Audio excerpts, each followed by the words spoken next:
This is My Katong Karito!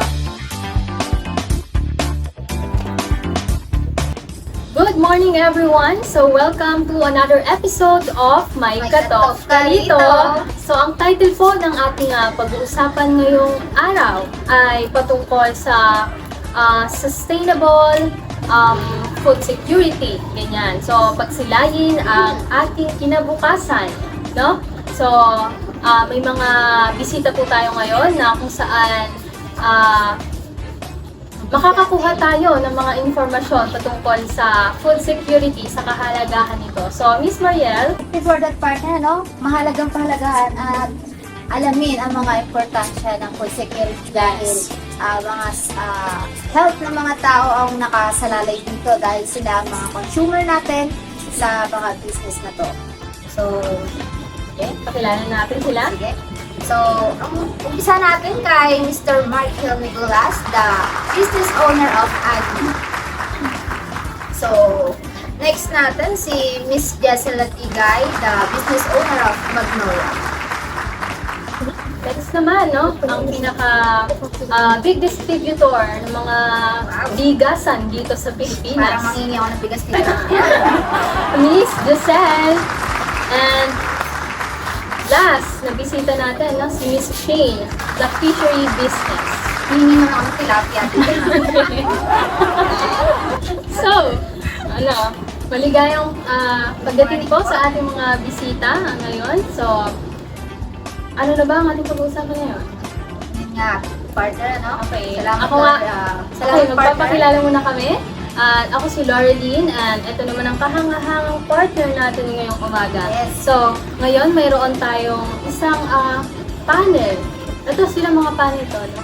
Mga kilalang business owners na hindi lamang nagmamay-ari ng mga malalaking negosyo dito sa Pilipinas, kundi aktibo rin sila sa pagsusulong ng mga mahalagang issue ng food security sa buong mundo. So, Mariel?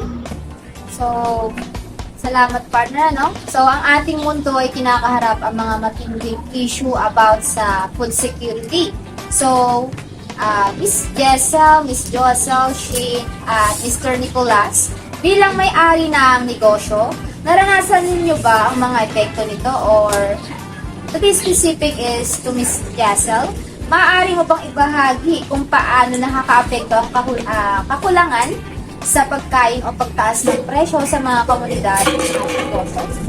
So absolutely, Mariel. So the food scarcity and price hikes often lead to social unrest, disrupting the economic and political stability. So nagiging challenge ito sa mga negosyo kasi kapag tumataas na yung gastos sa operation or sa distribution, parehong naaapektuhan ang ating mga producers and consumers.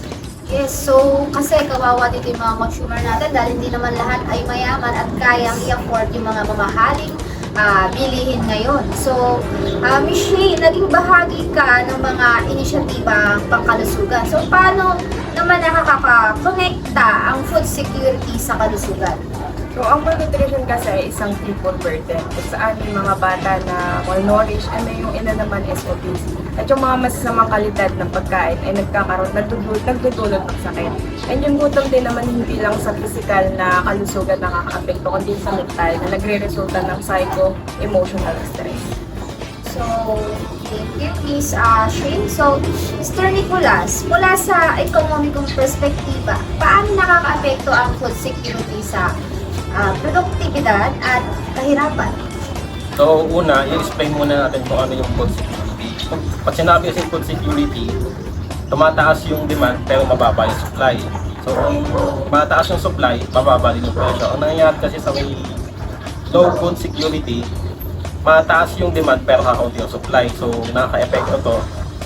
Kunwari, yung consumer, hindi niya na mabili yung mga dati niya nabibili kasi nagmahal yung presyo. Nakaka-effect din ito sa mga student, kunwari, hindi nakakain ng 3 times a day, hindi nakakain sa tamang oras, so hindi sila nakapag-focus sa kanilang pag-aaral.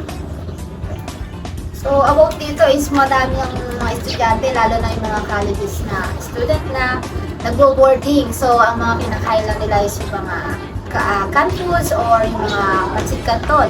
So, thank Kaya you. nga maraming ng mga malnourished na bata. So, thank you, Okay. Mr. Nicolas. So, partner, pasok ko sa ito. Okay, so ngayon naman mag-shift tayo sa modelo para sa makabagong global system ng pagkain. So hindi ito lamang tungkol sa pag-address ng mga issue, Ito ay tungkol sa paglikha ng pangmatagalan at epektibong solusyon para sa food security. Okay, una muna, Miss Giselle, maaari mo bang ibahagi ang iyong opinion tungkol sa pagiging inclusive sa transformasyon ng global system ng pagkain? So, ang pagiging inclusive is mahalaga nga siya sa atin. Sa mga magsasaka, kabataan, kababaihan, at mga mamamayan na mas nanganganib is dapat maging isa sila sa mga solusyon. So, ang pagkonsulta sa kanila ay nagtataglay ng kanilang perspective at realidad. Kaya napakahalaga na magkaroon tayo ng kaunawaan pagdating sa mga ganitong usapan. Okay, so gano'n na nga. Ngayon naman, Miss Shane, patungkol sa sustainability. Pagdating sa mga pinag-uusapan, isa rin yan sa mga trending dito sa ating bansa. So, paano ba natin masusukat yung pangangailangan ng kalahatan at ang epekto sa kalikasan sa hinaharap? So, ang sustainable na solution dyan is yung pagtutok sa kasalukuyan at hinaharap na hamon. Kailangan natin bawasan yung epekto ng kalikasan, ng likas na yaman, at yung magkaroon tayo ng kakayahang makatugon sa mga hinaharap na aberya. Mr. Nicolas, nararamdaman ko meron kang gustong idagdag. Okay. So, pag sinabi kasi natin sustainable, ibig sabihin nito, yung business, tinitingnan yung nagtatayo tayo ng long-term business. Hindi tayo nagtatayo ng short-term business. So, for example, nagtayo kami sa Bulacan ng napakalaking piggery. So, kaya niyang mag-supply ng baboy sa buong Pilipinas for 50 years. Yung supply kasi natin doon napakadami, so hindi tayo kukulan ng supply. Napakadami rin nating manok doon, kaya niyang supplyan yung buong Pilipinas. Saka lahat ng tao dito sa Pilipinas mahilig sa karne. So, hindi maiwasan dahil yung mga ibang bata is ayaw din ng gulay. Kaya, automatic yung mga magulang is bumibili rin ng karne. Or magbili talaga yan yung mga inuulam nila, baboy. Yes, Okay. partner. Saka ang gamit namin doon, hindi kami kumukuha ng electricity sa power plant, sa NGCP. Ang ginagamit namin doon is solar panel. Gumagamit din kami ng geothermal energy. So hindi na kami kumukuha ng electricity sa NGCP. Yung gamit kasi ng NGCP is hydro and thermal. Yung thermal energy kasi nagpo-produce na carbon dioxide, so nakakasira siya ng environment. So naging sustainable yung business namin sa pamamagitan ng nakaka-help sa environment, at the same time nakapag-produce kami ng food around the world. Parang may future si Mr. Nicolas as a future Hindi naman scientist. sila Ano? magiging mga Yes. bigatin na business owners, kundi dahil din sa kasipagan at katyagaan ng ating mga bisita. So, next naman, Miss Giselle.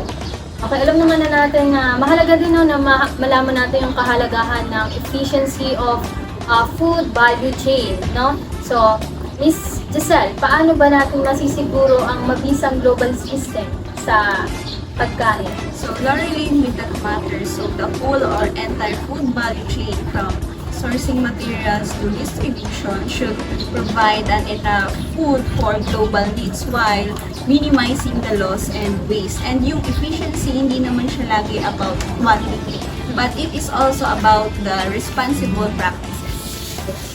So, sayang, hindi lang tungkol sa dami, tungkol din ito sa responsableng patakaran.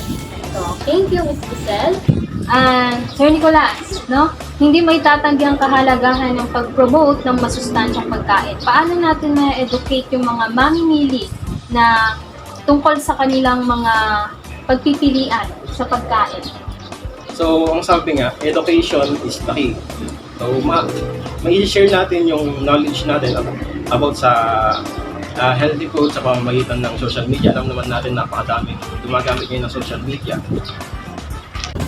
So, So, kailangan natin sagutin yung iba't ibang mga sustansyang pagkain no, habang nagiging ulat sa mga mamimili tungkol sa epekto ng kanilang mga pagpipilian sa